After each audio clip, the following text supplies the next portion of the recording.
Hello students, my self उत्कर्ष श्रीवास्तव। और हम लोग 11th की और नीट के लिए बायोलॉजी पढ़ रहे थे। और इसके पिछले लेक्चर में हम लोग ने बायोमोलिक्यूल्स स्टार्ट किया था। मतलब 2-3 लेक्चर पहले हम लोग ने बायोमोलिक्यूल्स स्टार्ट किया था। और पिछले लेक्चर में हम लोग ने क्या देखा था? लिपिड। और उसके पहले प्रोटीन्स, एमिनो एसिड, ये सारी चीज़ें हम लोगों ने देखी थी। अब आज हम लोग देखेंगे कार्बोहाइड्रेट्स के बारे में। आज हम लोग क्या देखेंगे? कार्बोहाइड्रेट्स के बारे में। तो पहले कार्बोहाइड्रेट्स के बारे में देख लेते हैं।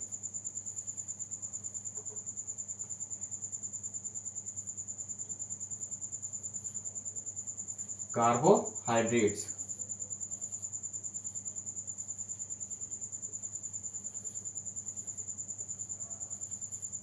कार्बोहाइड्रेट्स होता क्या है? ये बेसिकली एक टाइप का शुगर होता है। कार्बोहाइड्रेट्स बेसिकली एक टाइप का शुगर है। ठीक, अब ये कार्बोहाइड्रेट्स हाइड्रोलिसिस के बेसिस पे इसको 3 पार्ट में बांटा गया है। कार्बोहाइड्रेट्स को हाइड्रोलिसिस के बेसिस पे 3 पार्ट में बांटा गया। मोनोसैकेराइड, ऑलिगोसैकेराइड और तीसरा पॉलीसैकेराइड। मोनोसैकेराइड, ऑलिगोसैकेराइड और पॉलीसैकेराइड। सैकेराइड मतलब आपका क्या हुआ? शुगर। मोनो मतलब एक यूनिट का शुगर, मोनोसैकेराइड। ऑलिगोसैकेराइड मतलब 2 से और 9, 2 to 9, 2 से 9 यूनिट का शुगर, ऑलिगोसैकेराइड। पॉलीसैकेराइड मतलब 10 या 10 से ज्यादा यूनिट का शुगर है तो वो पॉलीसैकेराइड। अब ये मोनोसैकेराइड तो एक बेसिक यूनिट हो गई। मोनोसैकेराइड एक बेसिक यूनिट हो गई किसकी? पॉलीसैकेराइड की। मतलब शुगर की बेसिक यूनिट आपकी मोनोसैकेराइड हो गई। और इनको किस बेसिस पे बांटा गया है? हाइड्रोलिसिस के बेसिस पे। हाइड्रोलिसिस के बेसिस पे मतलब वाटर का रिमूवल करके मोनोसैकेराइड को जोड़ना। मतलब जब 2 मोनोसैकेराइड को जोड़ा गया, एक और एक 2 को जोड़ा गया तो वो क्या बना आपका? डाइसैकेराइड। डाई मतलब 2 मोनोसैकेराइड को जोड़ा गया तो डाइसैकेराइड। और जब बहुत सारे मोनोसैकेराइड को जोड़ दिया गया तो वो बना बहुत सारे, मतलब बहुत सारे मोनोसैकेराइड को जोड़ा गया तो वो बना आपका पॉलीसैकेराइड। अब जब मोनोसैकेराइड का एडिशन हुआ तो उसमें वाटर रिमूव हुआ। प्रोटीन में एमिनो एसिड का एडिशन होता था तो वाटर रिमूव होता था, पेप्टाइड बॉन्ड बनता था। लिपिड्स में वाटर रिमूव होता था और कौन सा बॉन्ड? ईस्टर बॉन्ड बनता था। और इसमें कार्बोहाइड्रेट्स में जब 2 मोनोसैकेराइड ऐड होंगे, 2 या 3 जितने भी ऐड होंगे, सब में वाटर रिमूव होगा और कौन सा बॉन्ड बनेगा? इसमें वाटर रिमूव होगा और जो बॉन्ड बनेगा वो देखेंगे अभी। ठीक, तो मोनोसैकेराइड, डाइसैकेराइड या ऑलिगोसैकेराइड और पॉलीसैकेराइड। देख लेते हैं इसको। कार्बोहाइड्रेट्स ये एक टाइप का क्या है आपका? शुगर। ये क्या है आपका? शुगर। अब कार्बोहाइड्रेट्स को कितने पार्ट में बांटा गया? 3 पार्ट्स में। कार्बोहाइड्रेट्स को 3 पार्ट्स में बांटा गया। किस बेसिस पे? On the basis of hydrolysis. On the basis of hydrolysis. मतलब कौन हाइड्रोलाइज्ड होगा, कौन हाइड्रोलाइज्ड नहीं होगा। हाइड्रोलिसिस मतलब वाटर को रिमूव करके ऐड करना। वाटर का रिमूवल करके उसका एडिशन करना।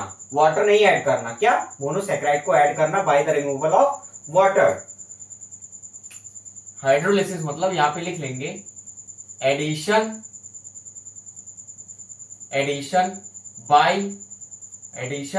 By the removal of water. Addition by the removal of water. कितने टाइप के आपके? एक तो मोनोसैकेराइड।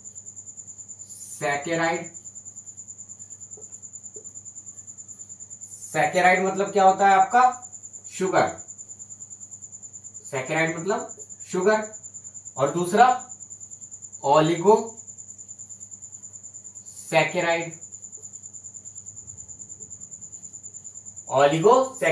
ऑलिगो मतलब 2 से 9 यूनिट होंगी इसमें।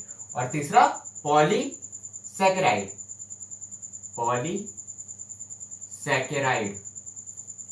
इसमें बहुत सारी यूनिट होंगी, मेनी यूनिट्स, क्योंकि पॉली लगा है।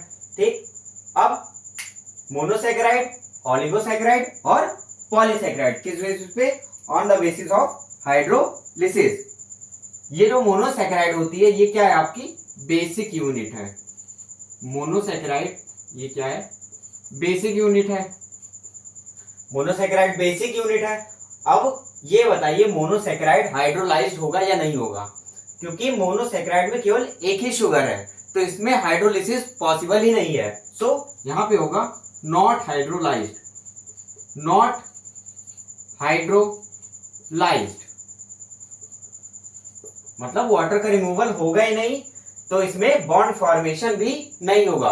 वाटर का रिमूवल नहीं होगा तो इसमें बॉन्ड फॉर्मेशन भी नहीं होगा।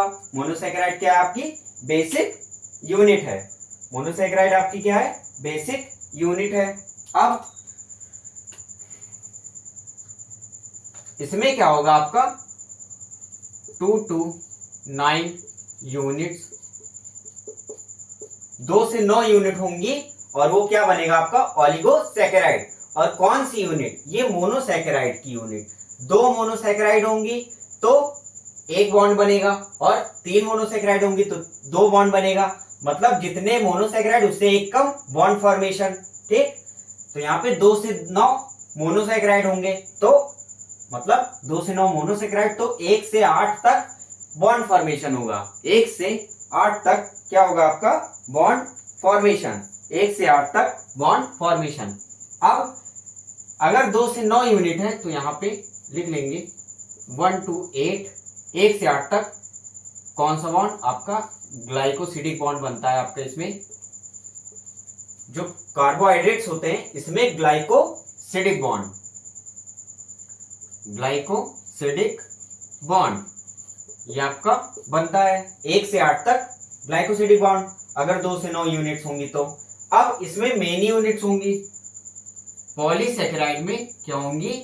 Many units. यूनिट्स मतलब बेसिक यूनिट कौन है? कार्बोहाइड्रेट्स की। मोनोसेकेराइड तो मेनी मोनोसेकेराइड्स, ये आपके क्या होंगे? पॉलीसेकेराइड्स के। और ये ओलिगोसेकेराइड। अब अगर 2 मोनोसेकेराइड जुड़ रही हैं तो क्या बनेगा आपका? डाइसेकेराइड। अगर 2 मोनोसेकेराइड जुड़ेंगी तो आपका क्या बनेगा? डाइसेकेराइड। और कितने बॉन्ड बनेंगे? एक बॉन्ड, एक ग्लाइकोसिडिक बॉन्ड फॉर्म्ड होगा bye the removal of water. एक ग्लाइकोसिडिक बॉन्ड फॉर्म्ड होगा।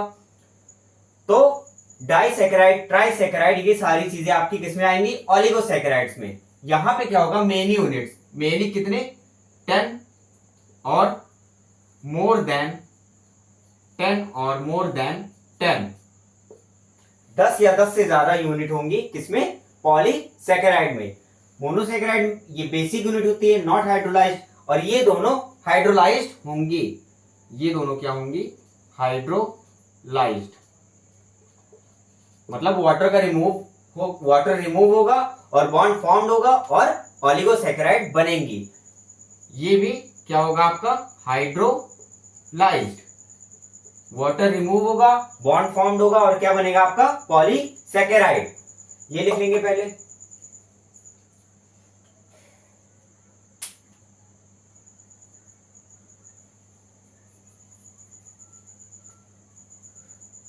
अब मोनोसेकेराइड के एग्जांपल देख लेंगे सबके। मोनोसेकेराइड में क्या आएगा आपका? ग्लूकोज, गैलेक्टोज, ग्लूकोज, गैलेक्टोज और राइबोज भी आएगा। राइबोज और राइबोज हेक्सोज शुगर होता है और एक पेंटोज शुगर भी आ जाएगा कोई। यहां पे लिख लेंगे 5 कार्बन का पेंटोज शुगर। यह डालिए ग्लूकोज, गैलेक्टोज, राइबोज और deoxyribose. Deoxyribose, deoxyribose, glucose, galactose, ribose, deoxyribose, ये आपकी एक सिंगल यूनिट होती है केवल। ये क्या है आपका? मोनोसेकेराइड। अब ओलिगोसेकेराइड देखेंगे। ओलिगोसेकेराइड में आपका क्या क्या आएगा? माल्टोज, लैक्टोज और सुक्रोज, माल्टोज, लैक्टोज और सुक्रोज। यहां पे ग्लूकोज, गैलेक्टोज और फ्रक्टोज भी आएगा। क्या आएगा आपका? Fructose.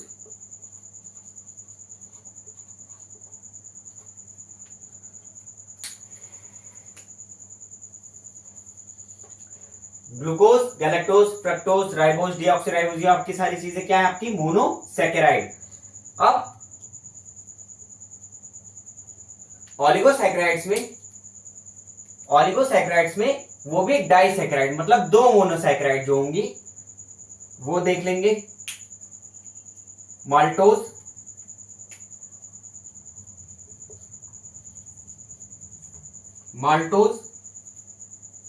Lactose,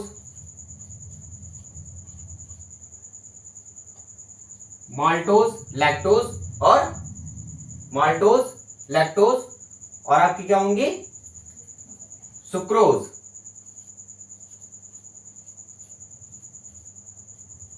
maltose, lactose, sucrose. Maltose, ये तीनों आपकी क्या है? डाइसैकेराइड है। तीनों की तीनों डाइसैकेराइड, मतलब दो मोनोसैकेराइड से बनेंगी। माल्टोज की दो मोनोसैकेराइड यूनिट होंगी, ग्लूकोज प्लस ग्लूकोज। दो ग्लूकोज से एक माल्टोज बनेगा। तो यहां पे लिखेंगे glucose plus glucose, glucose plus glucose. और लैक्टोज के भी दो मोनोमर होंगे। कौन कौन से? एक तो ग्लूकोज सेम होगा, तीनों में होगा, और दूसरा गैलेक्टोज,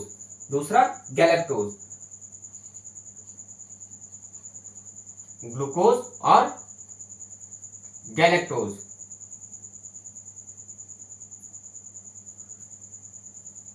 ग्लूकोज और गैलेक्टोज, ये आपका क्या होगा?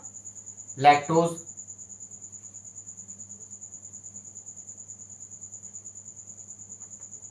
ग्लूकोज और गैलेक्टोज। सुक्रोज के भी दो मोनोमर होंगे, मतलब इसके भी दो मोनोसैकेराइड होंगे। कौन कौन से?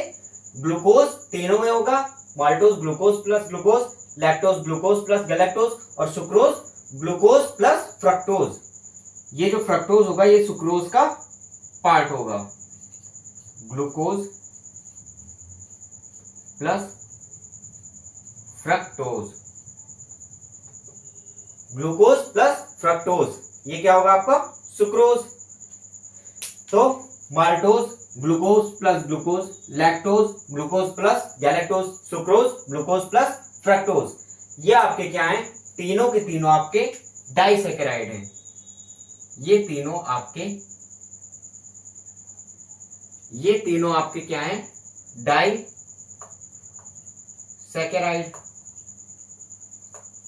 आएंगे ये किसमें? ओलिगो में ही, क्योंकि 2 से 9 यूनिट है। इन तीनों में दो दो यूनिट है, तो दो यूनिट से बना है, इसीलिए इसको बोला गया डाइसैकेराइड। माल्टोज, लैक्टोज, सुक्रोज क्या है? डाइसैकेराइड। पॉलीसैकेराइड मेनी यूनिट्स, 10 या 10 से ज्यादा यूनिट्स, ये हाइड्रोलाइज होकर और पॉलीसैकेराइड बनाएंगी। तो पहले ये इसके एग्जांपल लिखेंगे, और डाइसैकेराइड मतलब ओलिगोसैकेराइड भी एग्जांपल लिखेंगे।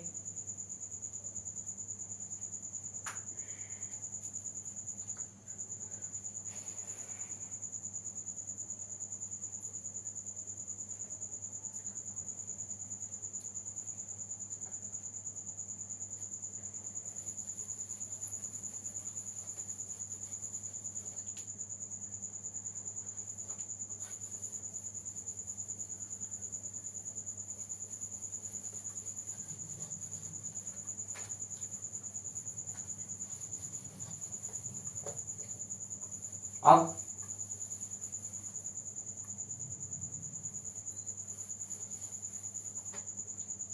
देखेंगे मोनोसैकेराइड शुगर, ओलिगोसैकेराइड और पॉलीसैकेराइड। मोनोसैकेराइड में राइबोज में आपके जो राइबोज लिखा था उसमें, और डीऑक्सीराइबोज में कितने? 5 कार्बन का शुगर है। राइबोज और डीऑक्सीराइबोज 5 कार्बन का शुगर है, इसीलिए इन दोनों को क्या बोलते हैं? Pentose sugar. इनका एक फॉर्मूला भी होता है CnH2 2NON, CnH2nOn, मतलब जितना कार्बन होगा उतना ही ऑक्सीजन होगा और उसका डबल क्या होगा आपका हाइड्रोजन। जितना कार्बन उतना ही ऑक्सीजन और उसका डबल हाइड्रोजन। तो अगर राइबोज है, ये कितने कार्बन का शुगर है? 5 कार्बन का। कितने? 5 कार्बन का, मतलब ये आपका पेंटोज शुगर है। ये आपका क्या है? 5 कार्बन का पेंटोज शुगर आपका राइबोज है। पेंट मतलब 5, पेंट मतलब 5, तो पेंटोज शुगर 5 कार्बन का राइबोज है। तो इसका फॉर्मूला क्या होगा? CN, कितने कार्बन N की जगह? 5, तो C5, मतलब 5 कार्बन और 5 का डबल हाइड्रोजन, तो H10, C5 तो H10। और ऑक्सीजन जितने कार्बन उतने ही ऑक्सीजन NN, तो ऑक्सीजन भी कितने? 5। ये क्या है आपका? राइबोज। C5H10O5, ये आपका क्या है? राइबोज। C5H10O5, ये आपका क्या है? राइबोज। अब ये राइबोज शुगर जो होती है, ये राइबोज ऐसी पेंटोज शुगर है जो आपकी किसमें पाई जाएगी? RNA में। किसमें? RNA में। तभी इसका नाम पड़ता है राइबोज न्यूक्लिक एसिड, क्योंकि इसमें राइबोज शुगर होती है। राइबोज न्यूक्लिक एसिड, क्योंकि इसमें राइबोज शुगर होती है। अब जो डीऑक्सीराइबोज होता है, डीऑक्सीराइबोज, ये भी कितने कार्बन का?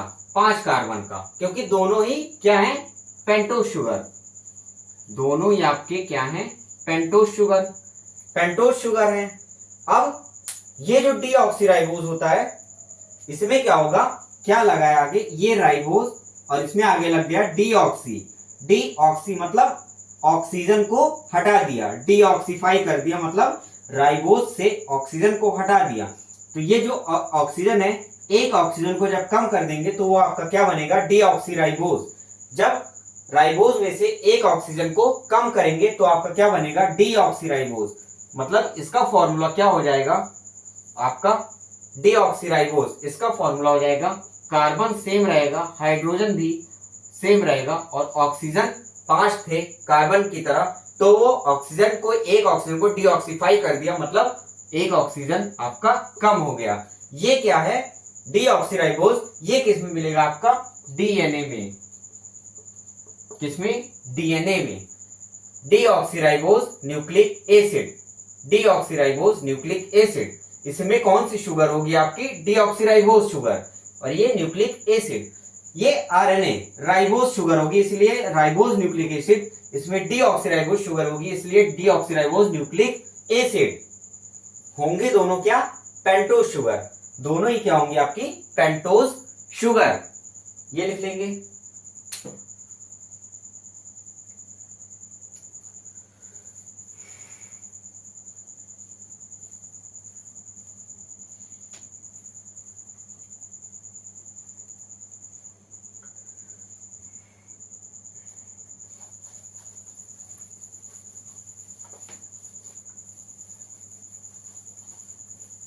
अब इसमें क्या क्या पढ़ा था? ग्लूकोज। ग्लूकोज भी था एग्जांपल में। अब जो ग्लूकोज होता है वो कैसा शुगर है आपका? हेक्सोज। ग्लूकोज आपका कैसा शुगर है? Hexose sugar. ग्लूकोज जो मोनोसैकेराइड होता है वो हेक्सोज शुगर होता है। हेक्स मतलब 6, मतलब इसमें 6 कार्बन का शुगर है। ग्लूकोज 6 कार्बन का शुगर है। तो यहां पे लिखेंगे कार्बन N की जगह 6 और कितने हाइड्रोजन होंगे? कार्बन का डबल 2N है, कार्बन का डबल 12 और कितने ऑक्सीजन होंगे? कार्बन के बराबर, मतलब 6।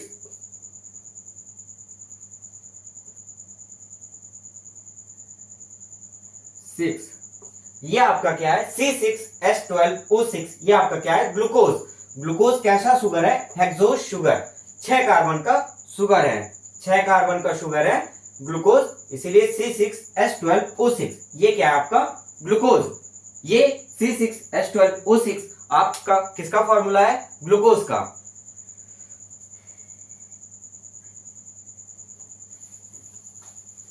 ये तो बात हो गई आपकी मोनोसैकेराइड्स की।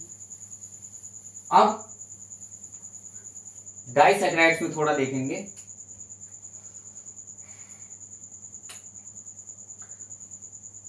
जो इसमें ओलिगोसैकेराइड के डाइसैकेराइड्स में जो एग्जांपल बताया था अभी, माल्टोज, लैक्टोज बताया था। लैक्टोज क्या होता था? Glucose plus galactose, glucose plus galactose, ये बताया था। ग्लूकोज 6 कार्बन की शुगर, हेक्सोस शुगर, तो ग्लूकोज का formula C6H12O6। Lactose glucose plus galactose. अब ये जो लैक्टोज होता है ये कौन सा शुगर है? ये मिल्क शुगर होता है। लैक्टोज कैसा शुगर है? Milk sugar. ये दूध में पाया जाता है। कौन? लैक्टोज। मिल्क शुगर है कौन? लैक्टोज। मिल्क शुगर है आपका लैक्टोज। अब इसके बाद बताया था सुक्रोज। सुक्रोज, सुक्रोज किससे बना था? आपका glucose, glucose plus fructose, glucose plus fructose. ये जो सुक्रोज होता है ये कैसा शुगर है? आपका केन शुगर। ये केन शुगर है। सुक्रोज के बारे में लिखेंगे, ये कैसा शुगर है? केन शुगर है। जो शुगर केन होता है गन्ना, उसमें क्या पाया जाएगा? उसका मीठापन किसकी वजह से होता है? सुक्रोज की वजह से।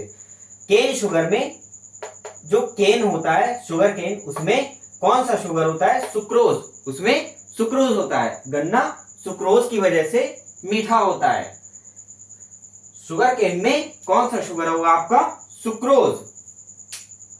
अब जो नॉर्मल शुगर होता है उसमें भी आपका क्या पाया जाएगा? जो नॉर्मल शुगर होता है जिससे चाय वगैरह बनाते हैं, उसमें भी आपका क्या पाया जाएगा? सुक्रोज। ये और किसमें होगा? In normal sugar, in normal sugar, in normal sugar. Normal sugar में भी क्या होगा? सुक्रोज होगा। और शुगर केन में भी सुक्रोज होगा। अब जो प्लांट में, फ्लोएम में जो फूड ट्रांसपोर्ट होता है वो किस फॉर्म में होता है? सुक्रोज की फॉर्म में। प्लांट में फ्लोएम से जो फूड ट्रांसपोर्ट होता है, फूड फ्लोएम से ट्रांसपोर्ट होता है और वाटर जाइलम से। तो जो फ्लोएम से फूड ट्रांसपोर्ट होता है वो सुक्रोज के फॉर्म में ही ट्रांसपोर्ट होता है। तो यहां पे एक और लिख लेंगे सुक्रोज के बारे में, phloem food transport, food transport in plant, food transport in plant in form of sucrose, in form of sucrose.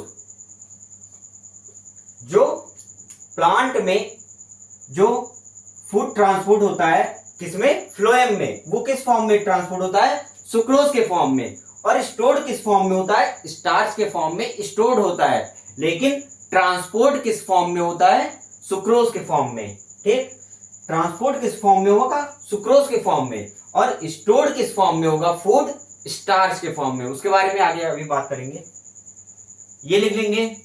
ये सब आपके डाइसैकेराइड से, लैक्टोज, सुक्रोज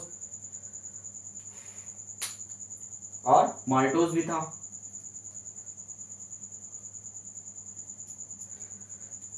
अब पॉलीसैकेराइड की थोड़ी बात कर लेंगे। ये तो आपका हो गया मोनोसैकेराइड और ओलिगोसैकेराइड।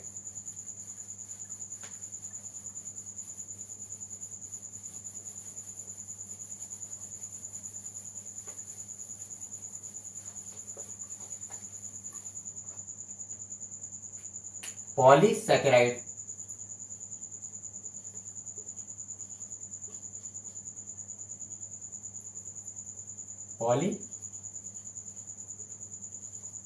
सैकेराइड। ये कितने टाइप का हो सकता है? दो टाइप का। एक तो हो गया था मोनोसैकेराइड और ऑलिगोसैकेराइड, अब पॉलीसैकेराइड। पॉलीसैकेराइड कितने टाइप का? दो। कौन कौन सा? होमोपॉलीसैकेराइड, होमोपॉलीसैकेराइड, होमोपॉलीसैकेराइड और हेट्रोपॉलीसैकेराइड। अब होमोपॉलीसैकेराइड्स क्या होंगे? मान लीजिए आपका जो यूनिट होती है होमोपॉलीसैकेराइड्स में वो सेम यूनिट होती है। मतलब अगर 11 मोनोसैकेराइड से एक पॉलीसैकेराइड बना और 11 के 11 क्या है? सेम है, तो उसको बोलेंगे होमोपॉलीसैकेराइड। अगर 11 यूनिट से 11 मोनोसैकेराइड से और एक पॉलीसैकेराइड बना, लेकिन 11 के 11 या तो थोड़े बहुत डिफरेंट होंगे और थोड़े सेम होंगे, मतलब डिफरेंट होंगे थोड़े बहुत, तो उसको बोलेंगे आपको हेट्रोपॉलीसैकेराइड। होमोपॉलीसैकेराइड और हेट्रोपॉलीसैकेराइड अगर सेम यूनिट से बनेंगे तो उनको होमोपॉलीसैकेराइड, अगर डिफरेंट यूनिट से बनेंगे तो उनको हेटेरोपॉलीसैकेराइड। अब होमोपॉलीसैकेराइड के एग्जांपल देखेंगे।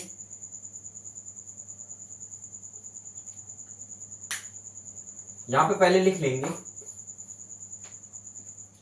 पहले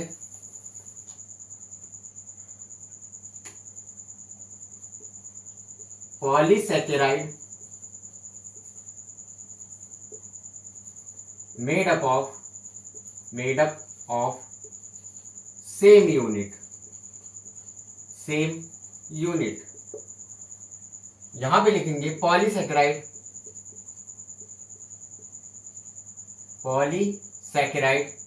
made up of different unit.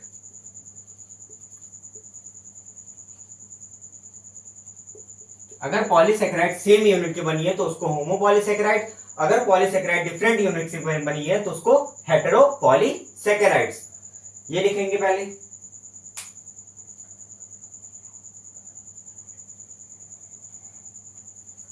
यहां पे एग्जांपल लिखेंगे स्टार्च, ग्लाइकोजन, सेलुलोज, काइटिन और इन्यूलिन।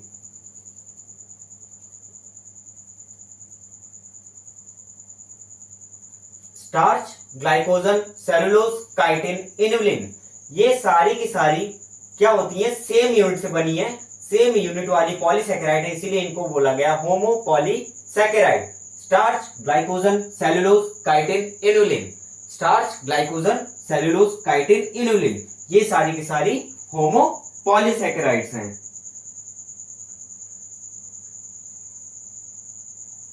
इसके एग्जांपल लिखेंगे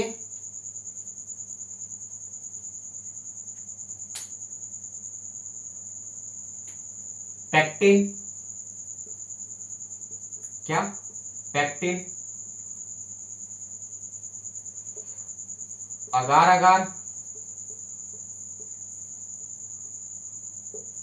mucopolysaccharide,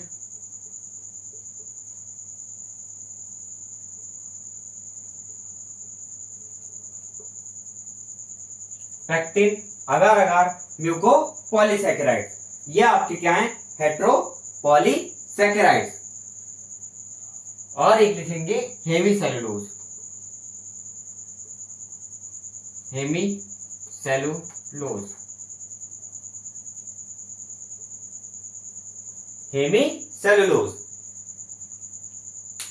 starch, glycogen, cellulose, chitin, inulin, ये आपके होमोपॉलीसैकेराइड्स होते हैं।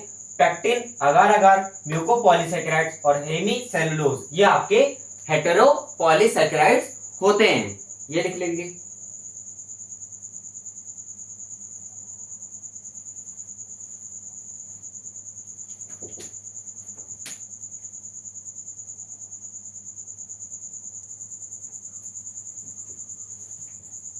सो अब देखेंगे फॉर्मेशन ऑफ मोनोसैकेराइड, मतलब मोनोसैकेराइड कैसे बना।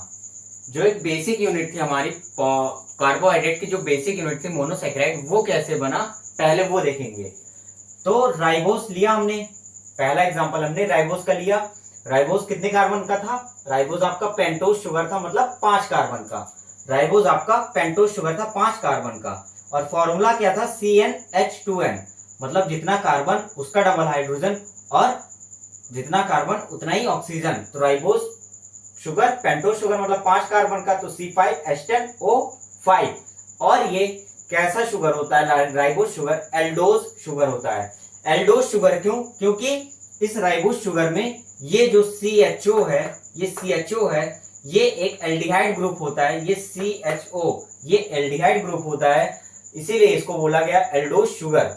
इसमें राइबोस शुगर में CHO ग्रुप प्रेजेंट होता है, because aldehyde CHO group present, इसीलिए राइबोस को एल्डोज शुगर भी बोला जाता है। एल्डोज शुगर भी बोला जाता है। अब देखेंगे कितने कार्बन है? 5 कार्बन। तो 1 2 3 4 5, कितने हाइड्रोजन? 10 हाइड्रोजन। 1 2 3 4 5 6 7 8 9 10, 10 हाइड्रोजन। कितने ऑक्सीजन? 5। 1 2 3 4 5, 5 oxygen 10 hydrogen 5 carbon. ये क्या है? आपका एक राइबोस शुगर है। ये आपका एक राइबोस शुगर है।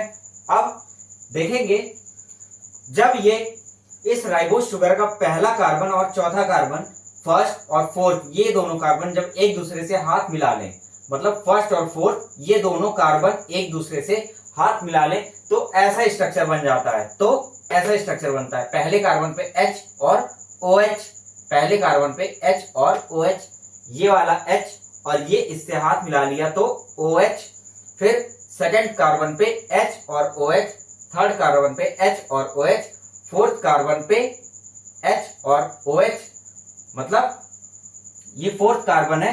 फिर इसके बाद क्या आ जाएगा आपका? CH2OH। इस O से ये जो फोर्थ कार्बन का ऑक्सीजन है, ये फोर्थ कार्बन का ऑक्सीजन और फर्स्ट कार्बन का कार्बन, इन दोनों ने हाथ मिला लिया। अब ये fifth carbon CH2OH, fifth carbon CH2OH।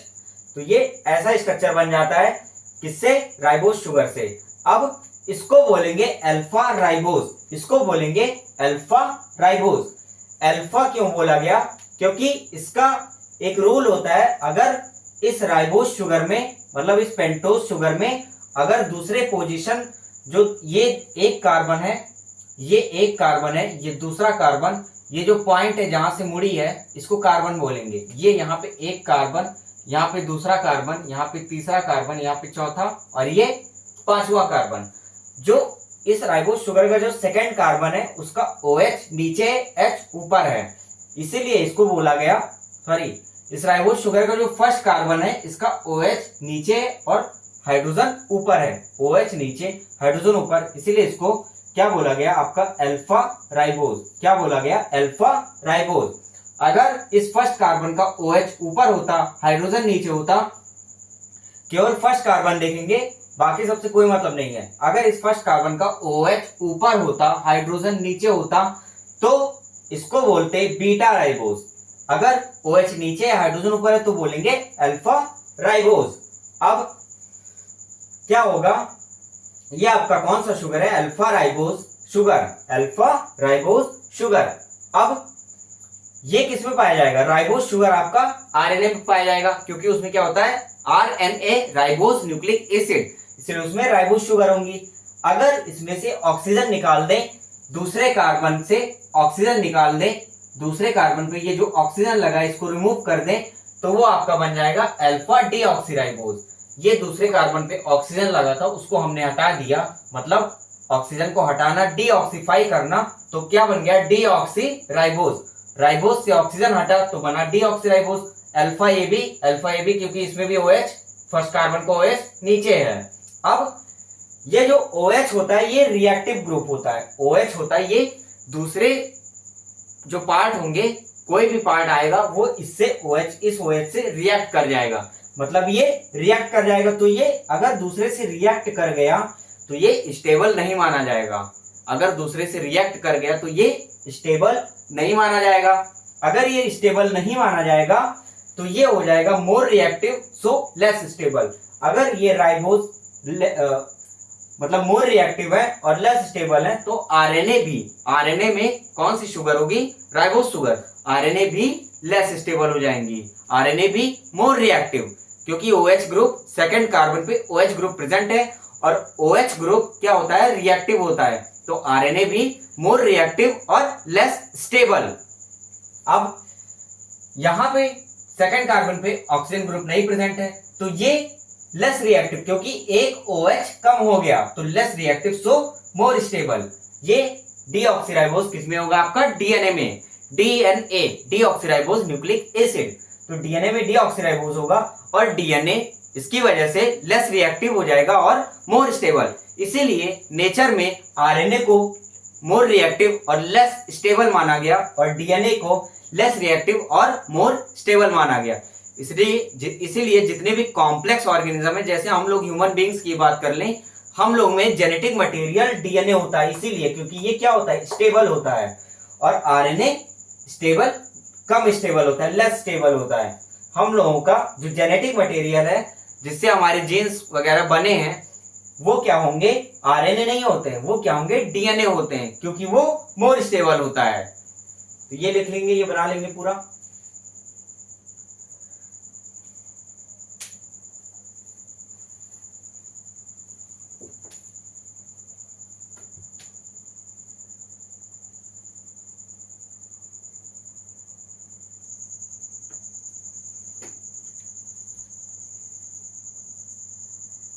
तो अभी हमने देखा था राइबोज शुगर के बारे में, जो एक पेंटोज शुगर था, मतलब राइबोज शुगर कैसे बना। अब हम लोग देखेंगे ग्लूकोज शुगर के बारे में। ये एक हेक्सोज शुगर है, ये आपका ग्लूकोज जो है ये हेक्सोज शुगर है। ग्लूकोज कैसा शुगर है, हेक्सोज शुगर, मतलब हेक्स मतलब 6 कार्बन का शुगर, 6 कार्बन का शुगर, हेक्सोज शुगर। तो अगर इसमें 6 कार्बन होंगे तो हाइड्रोजन उसका डबल और ऑक्सीजन कार्बन के बराबर, मतलब C6H12O6 ग्लूकोज। ये भी एल्डोज शुगर है, लाइक राइबोज, राइबोज की तरह ग्लूकोज भी एल्डोज शुगर है, क्योंकि इसमें भी CHO ग्रुप प्रेजेंट होंगे बिकॉज एल्डिहाइड ग्रुप प्रेजेंट। अब राइबोज शुगर में क्या था, 5 पे आके रुक गए थे, लेकिन ग्लूकोज में 6 कार्बन है, इसलिए 1 कार्बन और बनाएंगे और यहाँ पे जोड़ देंगे CH2OH। ठीक, अब राइबोज शुगर में क्या था, पहले और चौथे ने, फर्स्ट कार्बन और फोर्थ कार्बन ने हाथ मिलाया था। ग्लूकोज शुगर में क्या होगा, फर्स्ट कार्बन और फिफ्थ कार्बन आपस में हाथ मिलाएंगे।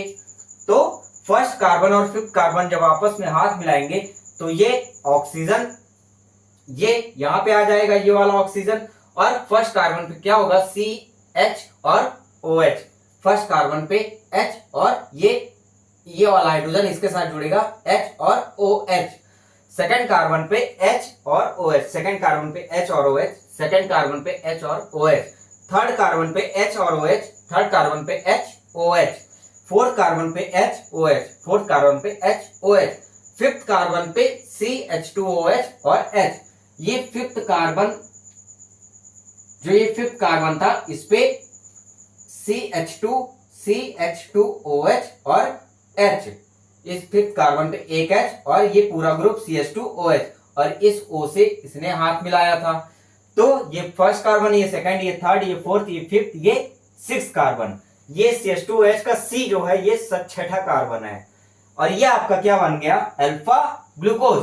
अल्फा क्यों, क्योंकि फर्स्ट कार्बन का OH नीचे है, अगर ये ऊपर होता तो ये क्या बनता आपका, बीटा ग्लूकोज। ये आपका क्या बना, अल्फा ग्लूकोज। ये बना लेंगे एक बार।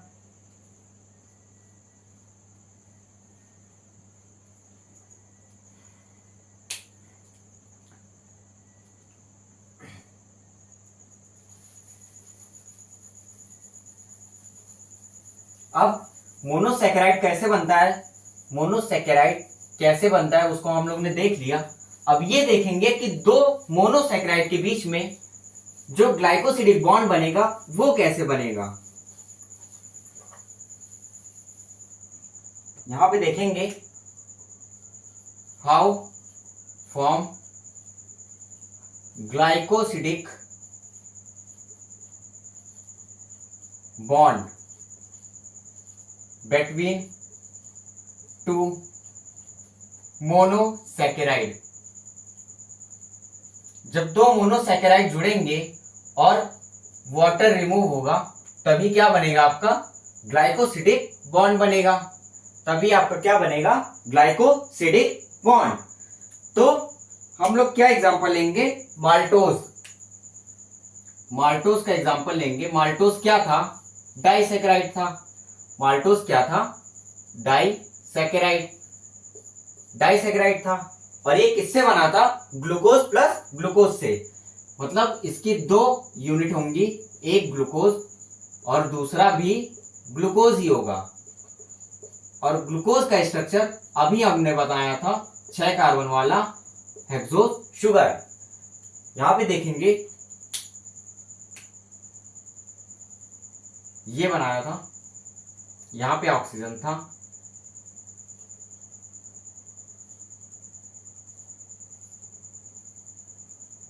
ये फर्स्ट कार्बन, ये सेकंड कार्बन, ये फर्स्ट सेकंड थर्ड फोर्थ और ये क्या था आपका फिफ्थ कार्बन, फोर्थ ये फिफ्थ और यहां पे क्या लगा था CH2OH, ये 6 कार्बन था। ठीक, ये ऐसे था OH खाली हाथ जो है वो हाइड्रोजन का है। यहां पे क्या था OH और चौथे कार्बन पर भी क्या था OH। ये था, ये एक मान लीजिए ग्लूकोज का मॉलिक्यूल है। कौन सा ग्लूकोज अल्फा ग्लूकोज। ये एक मान लीजिए अल्फा ग्लूकोज का मॉलिक्यूल है। अब हम लोग क्या बनाएंगे माल्टोज। तो एक ग्लूकोज बन गया, एक ग्लूकोज और बनाएंगे, एक ग्लूकोज और बनाएंगे। तो यहां पे देखेंगे ऑक्सीजन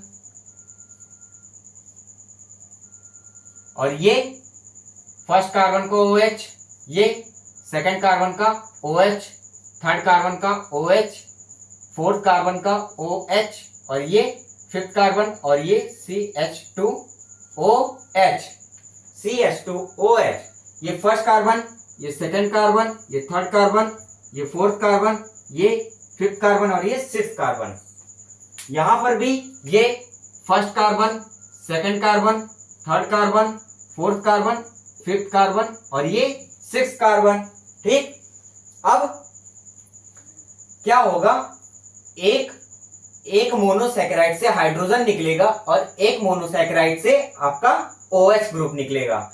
एक से H और एक से OH, टोटल क्या हुआ H2O, मतलब 2 हाइड्रोजन एक ऑक्सीजन निकले तो H2O ये निकलेगा यहां से। इसके फर्स्ट कार्बन का हाइड्रोजन और इसके फोर्थ कार्बन का OH। यहां से क्या होगा वाटर रिमूव हुआ, वाटर रिमूव हुआ और यहां पे क्या बन जाएगा आपका ग्लाइकोसिडिक बॉन्ड। कैसे देखिए, ये दोनों ऐड होंगे फिर वाटर रिमूव होगा। जब दो ऐड होंगे तो एक वाटर का मॉलिक्यूल रिमूव होगा। जब 2 मोनोसैकेराइड ऐड होंगे तो एक वाटर मॉलिक्यूल रिमूव होगा और जब 3 मोनोसैकेराइड ऐड होंगे तो 2 वाटर मॉलिक्यूल रिमूव होंगे। यहां पे कितने वाटर मॉलिक्यूल माइनस हो जाएंगे, एक वाटर मॉलिक्यूल, एक मॉलिक्यूल वाटर का निकल जाएगा और क्या बनेगा ये देखिए क्या बना,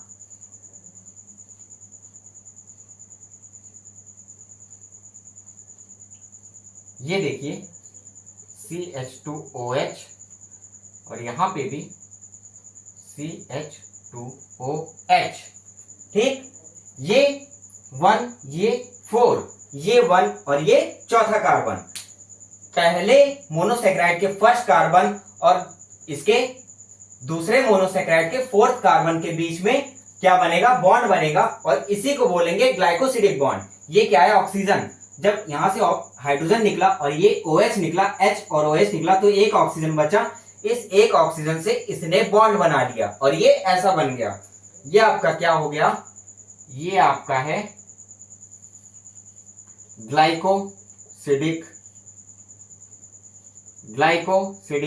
बॉन्ड। ये क्या है आपका कौन सा bond? Glycosidic bond. Glycosidic bond कौन कौन से कार्बन के बीच में बना है? पहले और चौथे।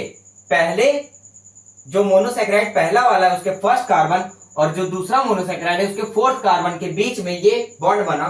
तो यहां पे लिखेंगे अल्फा 1,4। अल्फा क्यों? क्योंकि यहां पे OH जो है वो यहां पे फर्स्ट कार्बन का जो OH है वो नीचे की तरफ था। दोनों में फर्स्ट कार्बन का OH नीचे था, इसीलिए अल्फा बोला गया। और पहले और चौथे के बीच में बॉन्ड बना, इसीलिए 1,4 glycosidic bond. Alpha 1,4 glycosidic bond. ऐसे क्या बनता है आपका? ग्लाइकोसिडिक बॉन्ड बनता है। अब जितने मोनोसेक्राइड आगे होंगे उसी के हिसाब से आगे जुड़ते जाएंगे, उतने वाटर रिमूव होते जाएंगे और उतने ग्लाइकोसिडिक बॉन्ड बनते जाएंगे। चेन में 1,4 ग्लाइकोसिडिक बॉन्ड ही बनेगा हमेशा, 1,4। एक जगह ब्रांचिंग आएगी, उसके बारे में आगे बात करेंगे बाद में, उसमें 1,6 भी बनता है, लेकिन जो सीधी चेन होगी उसमें 1,4 ग्लाइकोसिडिक बॉन्ड बनेगा ऑलवेज। ये बना लेंगे।